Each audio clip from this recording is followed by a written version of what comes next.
지금 저는 글로벌 양자 기술의 동향을 소개하기 위해 양자 컴퓨팅과 양자 통신 및 보안, 양자 센싱 등의 다양한 양자 산업 정책을 펼치고 있는 싱가포르에 와 있습니다. 오늘 과학후기에서는 미국, 중국, 그리고 캐나다 등과 함께 아시아의 작지만 큰 나라인 싱가포르가 양자 기술 분야의 글로벌 리딩 그룹으로 부상할 수 있었던 배경을 취재하고자 합니다. 안녕하세요, 쿠키입니다. 그리고 지금 여러분께서는 과학후기 채널을 보고 계십니다. 저는 지금 싱가포르에 와 있습니다. 현재의 느낌을 좀 살리고자 뒤에 보시는 싱가포르 하면 유명하게 떠오르는 마리나베이 호텔을 지금 끼고 촬영을 하고 있고요. 그리고 보이시는 앞쪽에는 머라이 현상이라고 해서 싱가포르에서 유명한 어떤 조각상이 있는데 지금은 좀 보수를 하고 있나 봅니다. 제가 이곳에 온 이유는 현재 싱가포르가 양자 기술을 개발하고자 하는 기업들이나 연구소들을 유치하고 지원하는 정책을 펼치고 있어서 현재 여기서는 어떤 것들을 연구하고 있는지를 여러분들께 소개하기 위해서 이곳에 왔습니다. 또 이런 기술들이 도래할 미래에 우리의 일상 등을 어떻게 바꿔나갈 것인지 알려드릴 것입니다. 같이 한번 가보실까요? 사실 양자 기술하면 딱 떠오르는 생각은 미국이나 유럽 그리고 중국과 같은 돈이 많은 국가들을 주축으로 이 기술 개발이 이루어지지 않을까라고 생각했었는데요. 그래서 처음에 노르마 정현철 대표님께 이 싱가포르가 양자 기술 요람이라는 이야기를 들었을 때는 조금 깜짝 놀랐습니다. 싱가포르나 홍콩 같은 이런 도시 국가들은 특히 주변에서 투자 자금을 굉장히 많이 모아야 되고 또 생태계를 만들어야 되는 부분들이 있습니다. 싱가포르 같은 경우는 하이테크에 대한 투자를 많이 하고 있는데요. 그 중에서 특히 양자 부분에 대한 투자가 많이 이루어지고 있습니다.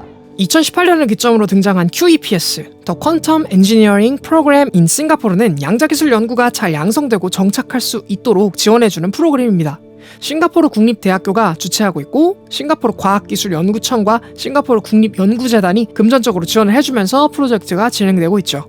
이러다 보니 미국이나 유럽의 기술 기업들이 너도나도 싱가포르에 들어오고 싶어 하게 되고 그러면 싱가포르는 자연스럽게 아시아 내에서 양자기술 연구 그리고 개발의 요람이 될 수 있어서 좋고 이것이 싱가포르의 전략인 것이죠. 우리나라에서도 얼마 전 2023 퀀텀 코리아를 통해 양자기술 연구 동향에 대한 세계 석학들의 발표 그리고 기업들의 기술 박람회가 열렸었습니다. 저도 직접 그곳에 방문을 했었는데요. 핀란드에서 응용과학기술 연구를 수행하는 가장 큰 회사이자 현재는 지속 가능성 그리고 양자통신 기술을 연구 개발하고 있는 VTT. VTT is heavily involved in most of the quantum programs in Finland. We do have our own quantum computer and today we are here together with Norma and with Norma we have been discussing for example with the how to start developing quantum based AI and that will be a really interesting topic and there are still steps to be taken on that one. 그리고 우리나라에서 양자기술을 연구하는 사람들과 산업을 지원하는 핵심 기관인 성균관대학교 양자정보연구지원센터의 전문가분들을 만나 뵙고 이야기를 들어볼 수 있었습니다. 그 양자 분야가 아직 국내에서 시작 단계이기 때문에 인력하고 인프라를 저희가 좀 확충하려고 정부에서 하고 있는 대규모 센터고요. 저희가 하는 일은 종류가 한 10몇 가지가 있어요. 굉장히 다양한데 주요 하는 거는 이제 사람들을 교육하고 양자 정보에 관한 학생들이 연수하는 프로그램들을 운영하고 양자 소자를 만드는 공정을 지원하고 하는 이제 연구자들을 지원하고 교육을 하는 그게 이제 주요 미션이라고 생각하면 되겠습니다. 이제 여러 가지 시각이 있을 수 있겠지만 가장 큰 이유는 굉장히 파괴적이고 혁신적인 기술이에요. 도래할 양자 기술이 굉장히 혁신적이고 파괴적인 기술일 것이다. 이게 대체 무슨 말일까요? 이걸 이해해보기 위해서는 먼저 양자의 특성에 대해서 이야기해보는 게 좋을 것 같습니다. 원자를 구성하는 전자, 그리고 원자핵은 양자역학의 지배를 받는 대표적인 존재들입니다. 영화 앤트맨으로 우리에게 익숙한 양자의 세계는 머리카락의 길이를 10만 번 쪼갠 길이 수준의 매우 작은 영역을 말하는데요. 이 세계를 구성하는 전자 또는 원자와 같은 입자는 우리가 살고 있는 세계와는 다른 아주 독특한 몇몇의 특징을 가집니다. 예를 들어 어느 한 입자 안에 넣을 수 있는 에너지의 크기는 특정한 양으로 정해져 있다거나 전자의 위치와 특성을 관측 도구로 알아차리기 전까지는 알 수 없다거나 또는 어느 한 전자와 다른 전자가 서로 얽혀 있어서 한쪽의 전자의 정보만 알면 다른 한쪽의 전자의 정보를 바로 알 수 있다거나 하는 특징들이 바로 그것들입니다. 그런데 생각해보면 우리가 살고 있는 이들보다는 훨씬 거대한 세계는 결국 작은 세계의 규칙이 수없이도 많이 모여 만들어지기 때문에 이들의 특성을 잘 알고 그것을 기술로 만든다면 몇 가지 유용하고도 새로운 기술들을 만들어낼 수 있습니다. 대표적으로 양자 컴퓨터가 그렇습니다. 양자 컴퓨터는 기존 컴퓨터가 명령을 처리하는 방식의 핵심 소자인 반도체를 원자 또는 인공적으로 만든 원자로 만든 컴퓨터를 말하는데요. 반도체에서는 전류의 흐름으로 정보를 연산하고 처리하지만 양자 컴퓨터에서는 기본적으로 원자의 에너지 레벨 단 두 위치에만 존재할 수 있는 전자를 활용해서 정보를 연산하고 처리하는데요. 이때 외부 환경을 극도로 정밀하게 통제하여 각각의 에너지 레벨의 전자가 위치할 확률을 거의 동일하게 구현하면 몇몇 특정한 문제에 대해서 기존 방식의 반도체를 활용했을 때보다 연산을 획기적으로 빠르게 가능하도록 만들 수가 있거든요. 양자 컴퓨터가 하드웨어라면 양자 컴퓨터의 머리를 담당하는 소프트웨어는 양자 알고리즘으로 부르고 있습니다. 양자 컴퓨터에 생명을 불어넣는 양자 알고리즘을 개발하는 기술 또한 이 양자 컴퓨터와 함께 각광받는 양자 기술들 중 하나입니다. 미국의 컴퓨터 과학자이자 이론 물리학자인 피터 쇼어가 개발한 약계에는 소인수 분해 문제로 잘 알려진 RSA 암호 문제를 빠르게 해결하는 쇼어의 알고리즘이 대표적인 양자 알고리즘의 예시죠. 양자 컴퓨터라는 새로운 두뇌를 활용해 기존에 잘 풀지 못했던 문제들을 해결하도록 만드는 기술인 것입니다. 또 하나의 양자 기술이자 요즘 가장 큰 주목을 받고 있는 기술 중에 하나가 바로 양자 얽힘을 응용한 기술입니다. 무려 2022년 노벨 물리학상의 영광은 바로 이 양자 얽힘 현상, 즉 양자 정보과학 분야의 연구를 개척한 과학자들의 손에 들어갔을 정도입니다. 알랭 아스페, 존 프랜시스 클라우저, 그리고 안톤 잘링거가 그 영광의 주인공들입니다. 아마 이 소식을 아인슈타인이 들었다면 무덤에서 뛰쳐나와서 분노를 할지도 모르겠습니다. 20세기 초의 천재 물리학자, 중력에 대한 연구를 통해 시간과 공간의 패러다임을 완전히 바꾼 과학자 알베르트 아인슈타인은 양자역학의 선구자인 닐스 보어와의 언쟁에서 신은 주사의 노름을 하지 않는다라고 하는 말과 함께 양자세계의 입자들이 확률적으로 존재한다는 사실을 받아들이지 않았던 것으로 유명한 과학자입니다. 이 때문에 1935년 자신과 같은 견해를 가진 포돌스키, 로젠과 함께 양자이론의 모순에 대한 문제점을 담은 논문을 자신의 전문 분야인 시공간을 곁들여서 학계에 던졌는데 이것이 바로 그 유명한 EPR 역설입니다. 간단하게 EPR 역설에 대해서 설명하면 다음과 같은데요. 어느 양자적 입자의 한 쌍이 있어서 이들이 가지는 스핀의 총합은 0이지만 각각의 스핀은 플러스 1인지 마이너스 1인지 확률적으로 알 수 없는 두 입자가 아주 멀리 떨어져 존재한다고 가정해보겠습니다. 어느 하나의 입자를 우리가 관측을 했는데 그 입자의 스핀이 마이너스 1임을 알았습니다. 그러면 떨어진 다른 하나의 입자는 자연적으로 플러스 1의 스핀을 가지고 있다는 것을 알게 될 텐데 이렇게 되면 크게 두 가지의 모순점이 생깁니다. 하나는 양자역학을 지지하는 학자들이 주장하는 바인 측정하기 전까지는 확률적으로 입자가 존재한다는 양자역학의 원리, 즉 실제성에 위배된다는 모순이 생깁니다. 다른 하나는 만약 이 두 입자가 빛의 속도로도 쉽게 도달하지 못할 만큼 멀리 떨어져 있음에도 불구하고 정보를 전달하는 유일한 매개체인 빛보다 빠르게 관찰자에게 정보를 전달했다는 측면에서 상대성 이론의 원리인 국소성에 위배된다는 모순이 생깁니다. 아인슈타인은 이와 같은 모순점 두 가지를 양자역학을 연구하는 과학자들에게 던짐으로써 양자역학의 결론이 허술하다는 사실을 보이고자 했습니다. 1964년 유럽 입자 물리 연구소에서 근무하던 영국의 물리학자 존 스튜어트 벨은 아인슈타인이 제안한 EPR 역설을 증명할 수 있는 어느 수학적인 부등식을 제안했습니다. EPR이 가정한 입자쌍이 양자 이론을 따르지 않는다면 실험적으로 반드시 만족해야 할 부등식을 만들어낸 것이죠. 이것을 우리는 벨 부등식이라고 부르는데요. 다시 말해 벨은 EPR 역설을 보다 실험적으로 구현하기 쉬운 조건으로 만들어준 셈입니다. 실험을 할 수 있는 것이 증명되었다면 이제 방법을 찾아 검증하는 일은 실험 물리학자의 손에 놓이게 됩니다. 미국의 실험 물리학자 존 클라우저는 1969년에 칼슘 원자를 활용한 광자쌍 실험을 통하여 EPR쌍이 벨 부등식을 위배하는 것을 역사상 처음으로 확인해내는 실험에 성공했습니다. 그러나 이 실험은 EPR쌍 양쪽에서의 측정 방식이 고정되어 있어서 측정이 서로에게 미칠 수 있는 영향력을 배제하기 어렵다는 국소성 허점이 제기되면서 논문에서 제시된 실험의 결과를 실패로 받아들이는 이들도 많았습니다. 그런데 이 허점을 해결한 사람이 바로 프랑스의 물리학자 알랭 아스페였습니다. 아스페는 국소성 허점, 즉 측정이 서로에게 영향을 줄 수 있음을 개선하는 획기적인 방법을 고안했습니다.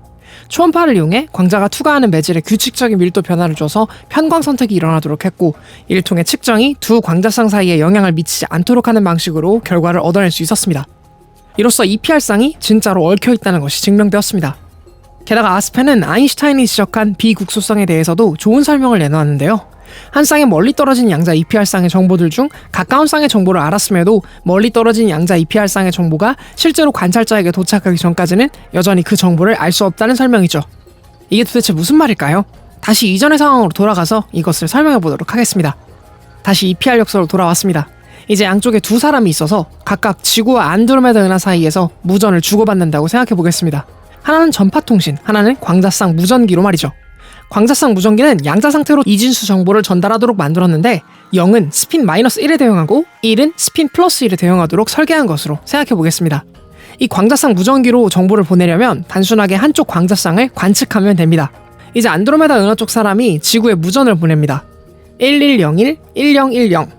하나는 전파통신으로 다른 하나는 광자쌍 무전기로 정보를 보냅니다. 전파는 지구에 도착하기까지 아무리 빨라도 약 250만 년이 소요됩니다. 왜냐하면 안드로메다와 지구까지의 거리가 약 250만 광년이기 때문이죠. 그러나 광자상 무전기는 양자 얽힘 덕분에 정보를 보낸 순간 즉시 지구에서 확인이 가능하죠. 이것은 얼핏 생각해보면 광자상 무전기가 1101-1010이라는 정보를 빛보다 훨씬 빠르게 지구로 전송할 수 있을 것 같아 보입니다. 그런데 실은 그렇지 않습니다. 왜냐하면 안드로메다에서 정보를 보내는 사람은 절대로 의도적으로 1101-1010이라는 정보를 광자상 한쪽에 부여할 수 없기 때문입니다. 왜냐하면 광자상들 중 하나를 관측함으로써 발생하는 결과는 완전히 확률적으로 랜덤하게 나타나게 되거든요. 이 불확정성이 존재하는 한 인류는 절대로 빛보다 빠르게 정보를 전달할 수 없습니다. 정리하자면 양자는 상관성과 비국수성을 가지나 상대성 이론의 원리와 배치하지 않는다는 것입니다. 그래서 과학자들은 기존의 통신 방법처럼 정보를 확정하여 전달하는 방식이 아닌 조금 다른 방식을 써서 이것을 기술로 활용하기로 했습니다. 1984년 양자암호를 발명한 베넷과 브라사드는 4명의 동료와 함께 1993년 양자 텔레포테이션 또는 양자 원격 전송이라고 불리는 개념을 만들어냈습니다. 이 PR상이 가진 상관성을 이용해서 확인되지 않은 양자 상태를 멀리 떨어진 곳으로 전송하는 실험이죠. 이와 같은 아이디어가 바로 오늘날 활발하게 연구되고 있는 양자 통신의 핵심 원리가 된 것입니다. 클라우즈와 아스펜은 이와 같은 공로로 2022년에 노벨 물리학상의 주인공이 될 수 있었던 것이죠. 양자역학의 확률론이 적용되는 경계에 관한 실험으로 유명한 안톤 자일링거 또한 새 입자 얽힘에 관한 실험을 통해 함께 노벨상을 수상하는 영예를 얻었죠. 양자 컴퓨터와 양자 통신으로 대표되는 두 가지 기술의 컨셉에 대해 알아보았다면 이제 다시 싱가포르로 돌아와 보겠습니다. 인터뷰가 예정되어 있는 양자기술 기업 스펙트럴의 연구소로 이동하면서 정현철 대표님을 통해 싱가포르 양자산업에 대한 몇 가지 사실들을 더 들어볼 수 있었습니다. 지금 현재는 양자 통신을 이용한 부분이 가장 활성화되고 있고요. 그리고 또 양자 기술을 이용한 보안 프로젝트 이런 것들이 가장 많이 잘 돼가고 있는 프로젝트라고 말씀드릴 수 있을 것 같습니다. 방문하고 있는 스펙트럴이라고 하는 기업은 어떤 기술을 연구하는? 양자 얽힘 기술을 이용해서 이 양자 통신을 할 수 있도록 그렇게 지원해주는 업체입니다. 과학쿠키는 현재 싱가포르에 위치하고 있는 양자 기업인 스펙트럴의 CTO인 로버트 베딩턴을 직접 만나 현재 기업에서 개발하고 연구 중인 양자 기술에 관한 소개를 부탁드렸습니다. Spectral is developing global QKD services and quantum communications technologies, where speciality is in developing quantum communication systems for satellites. This will enable global quantum communications. 스펙트럴은 QKD, 단어 그대로 풀면 양자 키 분배라는 이름의 양자 기술을 인공위성을 활용해 구축하는 것을 목표로 하고 있습니다. 그럼 일단 QKD가 무엇인지 알아야겠죠? 다시 베넷과 브라사드로 돌아와서 이들은 양자통신의 한계인 이미 확정된 정보를 보내는 것을 포기함으로써 양자통신 기술을 인류가 이용할 수 있는 기술로 만들었습니다. 그런데 궁금합니다. 굳이 랜덤하게 만든 정보를 멀리 보낼 필요가 있을까요? 네, 물론입니다. 여러분들께서는 통장에서 비교적 거액의 현금을 송금할 때 또는 게임에 접속할 때 등 다양한 보안이 필요한 과정에서 OTP를 사용해 보신 경험이 있으신가요? OTP란 원타임 패스워드, 일정한 시간 동안 유지되는 비밀번호가 계속 생성되고 변해서 해킹이 불가능하도록 만든 보안 시스템을 말합니다. 오늘날의 OTP는 이 랜덤한 비밀번호를 생성하는데 수학적인 방법을 사용하는데요. 다만 수학적으로 만들어졌기 때문에 빠른 연산이 가능한 컴퓨터를 이용하면 이것을 해킹할 수도 있다는 우려가 있죠. 그런데 잠깐만요. 송신자와 수신자만이 알 수 있는 패스워드를 통해서 보안을 만드는 이 시스템. 게다가 이때 사용되는 랜덤하게 만들어진 비밀번호. 뭔가 퍼즐이 맞춰지죠? 바로 이 시스템을 구축하는데 양자통신 기술을 사용할 수 있다는 것이 양자 키 분배 기술의 핵심입니다. 송신자와 수신자가 광자쌍으로 얽혀있는 상태에서 송신자 측에서 단순히 여러 번의 광자쌍을 생성함으로써 랜덤한 측정 정보, 즉 랜덤 패스워드를 만들기만 하면 즉각적으로 수신자는 이 신호를 받아 송신자와 수신자 사이에 생성된 랜덤 패스워드를 비밀리에, 그것도 순식간에 교환할 수 있습니다. 이때 송신자와 수신자는 2가지의 필터 그리고 4가지의 편광 신호를 사용하는데, 필터 정보는 고전적인 통신 방법을 통해서 송신자와 수신자 사이에서 같은 필터를 썼는지만 확인을 합니다. 이 과정에서 필터 정보가 일치하는 신호 정보만을 쏙 골라내 그렇게 간추려진 정보를 OTP로 사용하는 것이 바로 양자 키 분배의 아이디어인 것입니다. OTP는 곧 암호, 암호는 곧 문을 열 수 있는 키를 말하니 QKD의 의미는 송신자와 수신자가 광자쌍을 통해 만든 키를 동시에 나눠 갖는 것을 말하는 것입니다. 그런데 사실 이 기술의 핵심은 속도에 있는 것이 아니라 보안에 있습니다. 왜냐하면 QKD를 이용하여 만들어지는 키를 누군가 가로채려고 시도하면 그 존재를 알아낼 수 있기 때문인데요. 송신자가 전송에 사용한 필터와 편광 신호에 도청자가 개입해서 도청을 위해 임의로 선택한 필터로 편광 정보를 받고 나면 그 순간 원래 송신자가 보내려고 했던 편광 신호가 변하게 되거든요. 이로 인해서 수신자와 송신자 사이에 최종 생성된 암호가 서로 다른 정보를 생성하게 되어버립니다. 이를 통해서 도청자의 존재를 알아낼 수 있을 뿐만 아니라 도청자는 정확한 정보를 만들 수도 없어서 해킹도 못하죠. 그야말로 이 양자키 분배는 보안 기술로는 탁월한 기술인 것입니다. 그래서 이 기술을 대표적인 양자 암호 기술로 여기고 연구하고 있죠. 그런데 이 기술을 사용하기 위해서는 현재로서는 광 케이블과 같은 형태로 송신자와 수신자가 연결되어 있어서 안정적으로 광자성 정보를 주고받을 수 있어야만 합니다. 싱가포르 현지에서 취재한 스펙트럴이라는 기업은 이와 같은 물리적 한계를 인공위성으로 극복하기 위해서 연구를 하고 있는 기업인 것입니다. 인공위성으로 광자성 정보를 주고받을 수 있는 인프라를 만든다면 물리적으로 멀리 떨어진 곳 사이에서도 QKD 기술을 활용해 안전한 보안 시스템을 만들 수 있을 테니까요. The device which everyone wants in quantum communications right now is quantum repeaters and quantum memories to make those quantum repeaters working. If you're able to develop these systems, the world will be extremely grateful because this is one of the current limits to the QKD technology. But South Korea is already doing a great job with quantum comms. You already have a network, a fiber network, the ground-based connections. So yeah, next step is enable those international connections using some QKD satellites.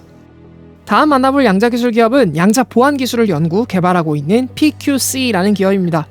PQC는 양자 컴퓨터가 풀기 어려워하는 방식으로 만들어진 암호, 즉 양자내성 암호를 말하는데요. PQC는 바로 이 양자내성 암호를 연구하는 기업이죠. 양자내성 암호에 관한 자세한 사항은 이 영상이 끝나고 이어지는 추측 영상으로 남겨두겠습니다.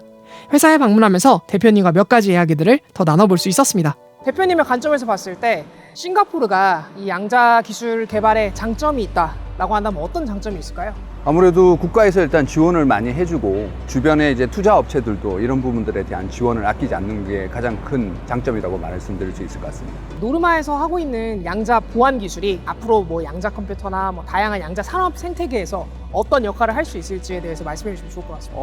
저희가 하고 있는 양자 보안 기술은 일단 금융권이라든지 이런 쪽에 많은 부분들 쓰일 수가 있고요. 그리고 우리가 보편적으로 쓰고 있는 공인인증서 이런 것들이 일단은 양자 보안으로 다 대체가 일어날 것 같습니다. 가도기적으로는 이제 양자 내성 암호로 일단 바뀔 것 같고, 그리고 향후에는 QKD 같은 아예 양자 기술을 사용하는 보안 기술로 점점 발전해 갈 것 같습니다. 지금 현재 양자 보안 기술로 각광받고 있는 기술이 지난번에 소개해 주셨던 PQC.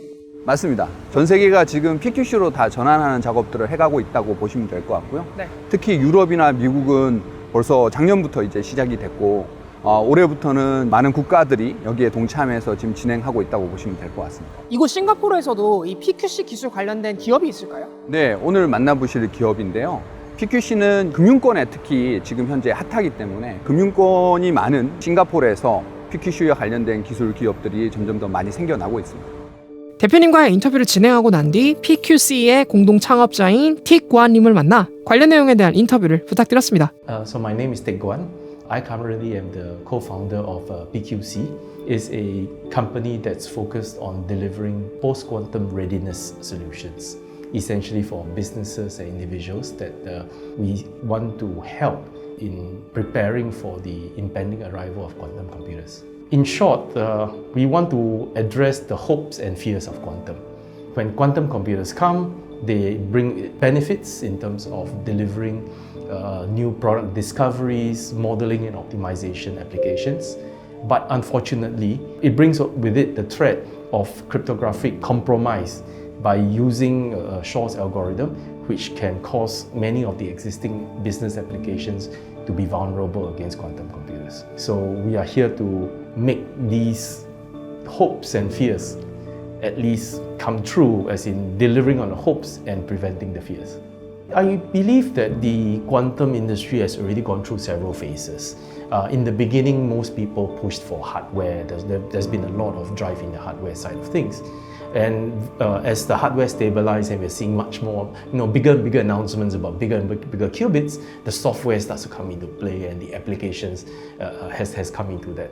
I would say that I've been very glad that this initiative is really driving how we see this industry moving forward. I think that the next push would be the people.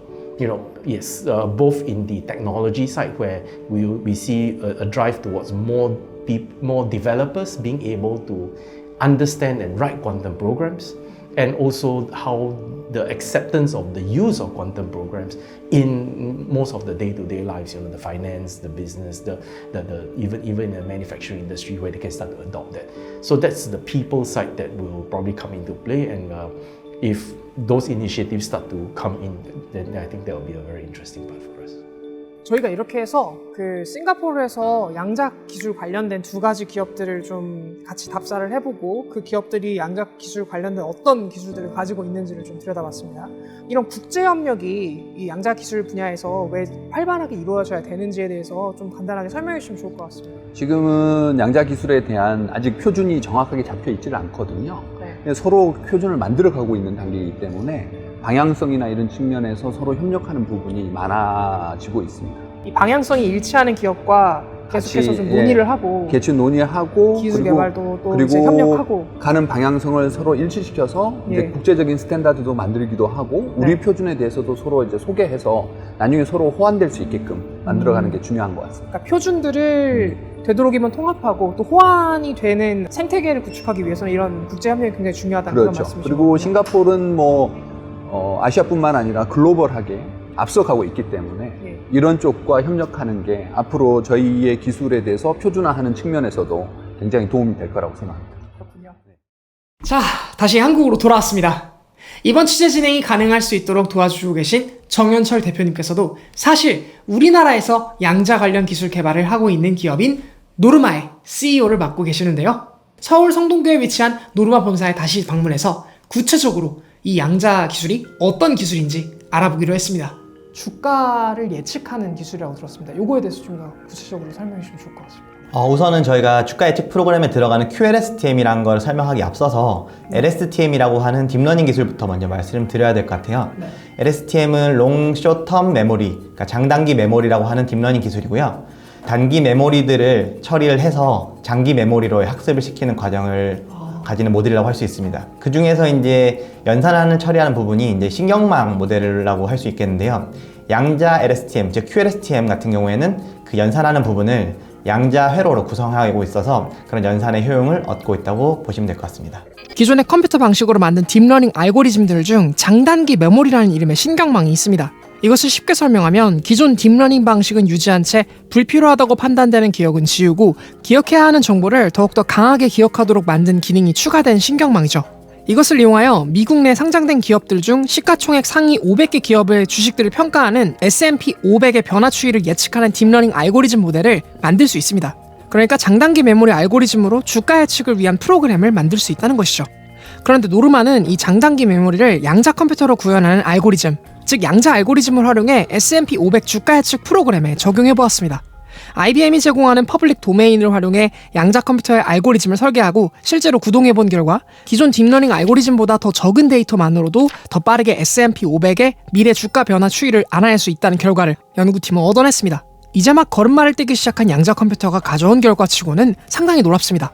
이 결과는 우리에게 무엇을 말해주고 있을까요? 우리가 너무 이제 양자 컴퓨터 하면 그동안은 하드웨어에 좀 집중했던 것 같습니다. 이제 50큐빗, 100큐빗 이렇게 하고 있는데 클래식 컴퓨터 같은 경우는 몇억 개의 트랜지스터가 조그마한 반도체 안에 다 들어가 있거든요. 하지만 지금 보셨다시피 많은 회사들이 실제 양자 컴퓨터를 활용해서 뭔가를 하고 계시고 아주 작은 큐빗 수만으로도 벌써 구현해서 보여줄 수 있는 양자 우위라는 것들이 나타나고 있거든요. 이런 점에서 우리는 지금 소프트웨어에 좀 더 집중해야 하지 않을까. 컴텍이나 HP 같은 하드웨어 만들던 회사는 지금 없거든요. 하지만 여러분들이 보시는 유닉스를 만들었던 IBM, 윈도우를 만들었던 MS, 이런 회사들은 아직도 살아남아 있지 않습니까? 새로운 컴퓨터 환경이 만들어졌을 때 그 환경을 구축하는 소프트웨어 기반이 굉장히 중요해지고 있는 게 사실입니다. 그렇기 때문에 우리는 양자 컴퓨터를 준비하는 차원에서 이런 소프트웨어 플랫폼을 준비하는 게 맞다고 봅니다. 챗GPT를 서비스하기 위해서는 지금 어마어마한 전산센터들이 필요합니다. 하지만 양자 컴퓨터는 이러한 인프라의 어떤 범위를 굉장히 줄일 수 있을 것이다. 예전에 큰 전산실 하나가 하던 서비스, 그러니까 특히 뭐 예측과 관련된 서비스 부분에 있어서는 어마어마한 변화가 있을 것이다. 그러니까 우리 아직도 날씨 예측이라든지 주가 예측이라든지 이런 부분에 있어서는 제대로 하고 있지 못하거든요. 이런 부분에 있어서는 양자 컴퓨터가 효율적으로 좀 더 진행해 줄 것이고, 특히 우리 개인의 길 안내라든지 이런 데는 굉장히 많은 그 데이터들이 들어가야지 자연스러운 예측이 될 수 있는데, 개인에 맞춰 가지고 데이터를 입력한다는 것 자체가 좀 어렵거든요. 실질적으로는 고전 컴퓨터는 어려운 부분인데, 양자 컴퓨터로는 이런 것들이 훨씬 손쉽게 진행될 수 있을 것이라고 봅니다. 19세기 말에서 20세기 초 처음 발견된 양자 물리학은 20세기 중반 양자 이론의 성립과 함께 미시적 세계를 설명하는 가장 이상적인 원리로 나타났고, 반도체 집적 회로와 레이저 등의 미시세계 원리를 필요로 하는 하드웨어의 기본 원리를 제공하였습니다. 그리고 오늘날인 21세기, 이제 양자 중첩과 양자 얽힘 등 양자 이론은 새로운 정보통신 기술의 모태가 되어줄 것을 여실히 보여주고 있습니다. 우리나라의 양자정보연구지원센터를 포함하여 2023 퀀텀 코리아, 그리고 방문했던 싱가포르 현지의 여러 양자 기업까지, 이제 양자 기술은 하드웨어라는 몸을 기반으로 소프트웨어, 그리고 운영체제의 필요성을 요구하며 우리 삶에 밀접하게 다가올 것을 예고하고 있습니다. 양자 암호 통신과 양자 알고리즘, 양자 센서 등의 새로운 기술의 장에 초입해 있는 우리들은 도래할 양자 기술에 대해 어떤 준비를 해야 될까요? 과학쿠키였습니다. 감사합니다.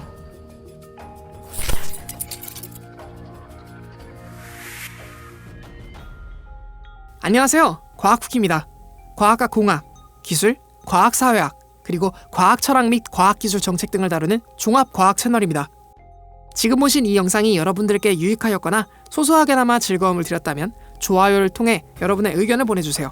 그리고 앞으로도 과학쿠키 채널만의 인터뷰 스타일 또는 손그림 애니메이션 영상을 계속 만나고 싶다면 채널의 구독을 부탁드릴게요.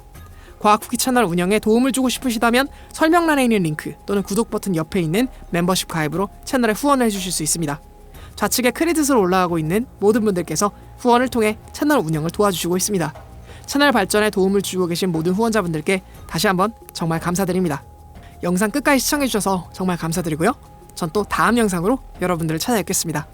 언제나 그랬듯 과학을 쿠키처럼